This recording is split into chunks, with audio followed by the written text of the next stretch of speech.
Vote వేసుకుని వెళ్తున్నారు రవిబాబు గారు. ఒకసారి ఆయనతో మాట్లాడదాం. సార్, బేసికల్లీ చూస్తే కనుక ఈసారి చాలా స్ట్రాంగ్ గా ఓటింగ్ అనేది జరుగుతున్నట్లుగా తెలుస్తుంది. ఎప్పుడు లేని మందు విందు కూడా ఈసారి అరేంజ్ చేశారు. సో మీకు ఏమనిపిస్తుంది సార్? మందు విందు గురించి నన్ను ఎవరో పిలవలేదమ్మా, నాకు తెలీదు. ఏం చెప్పమంటారు? సార్, మీ వాళ్ళైతే మాత్రం అదే అన్నారు, ఈసారి చాలా స్ట్రాంగ్ గా పిలిచి అందరికీ చెప్పడం అనేది జరిగింది అని చెప్పి. సో ఈసారి జరుగుతున్న ఎన్నికల మీద మీ పాయింట్ ఏంటి sir? May the best man win, may the best panel win.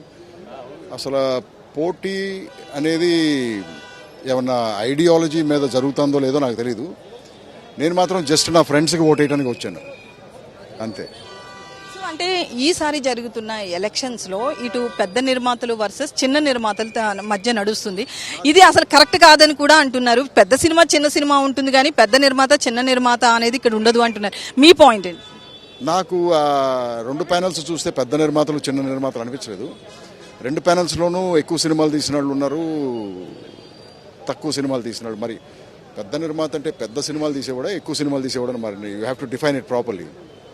Sir, అయితే ఇప్పుడు చూస్తే ఇంతకు ముందు 8 o'clock నుంచి ఓటింగ్ అనేది జరుగుతుంటే అప్పటి నుంచి కూడా ఒక మాటల యుద్ధం అనేది చాలా వరకు జరుగుతున్న సిచ్యువేషన్ అయితే చూసాము. ఇటు దిల్ రాజు గారు కావచ్చు, మిగతా ప్యానెల్తో ఒక కొట్లాట అనేది కనిపిస్తుంది.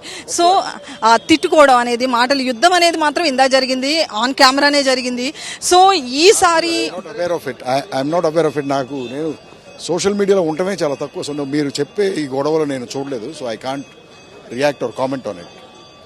ఎలక్షన్స్ కి సంబంధించి లాస్ట్ టైం అంటే లాస్ట్ 2.5 years నుంచి ఇటు దామోదర ప్రసాద్ కావచ్చు, మిగతా వాళ్ళంతా ఉన్నారు కదండి. సో వాళ్ళంతా కూడా ఏం చేయలేదు అనేది కూడా వినిపిస్తుంది. మాకున్నంతలో చేశామని ఈ వర్గం చెప్తున్నారు. సో ఈసారి ఎలక్షన్స్ లో ఎవరు గెలుస్తారో వాళ్ళ వైపు నుంచి మీరు యాజ్ ఏ ఓటర్ ఏం కోరుకుంటున్నారు సార్? ఏం చేయాలి? నేను కోరుకునేది ఏంటంటే, ఎవరొచ్చినా సరే ఈ ఇండస్ట్రీలో యూనియన్ సిస్టమ్ అనేది ఏదైతే ఉందో దాన్ని స్ట్రీమ్లైన్ చేయాలనుకుంటున్నాను. ఏంటంటే ఇండస్ట్రీలో చాలా నెంబర్ ఆఫ్ క్రాఫ్ట్స్ వచ్చేసినాయి. ఈ క్రాఫ్ట్స్లో అసలు టాలెంటెడ్ ఎంతమంది ఉన్నారు, నువ్వెందుకే తలుగుతున్నావు? టాలెంటెడ్ ఎంతమంది ఉన్నారు, అసలు నాన్ టాలెంటెడ్ ఎంతమంది ఉన్నారు చేసి ప్రాపర్గా యూనియన్ సిస్టమ్ని స్ట్రీమ్లైన్ చేయటమే మన చేంబర్ చేయాల్సింది.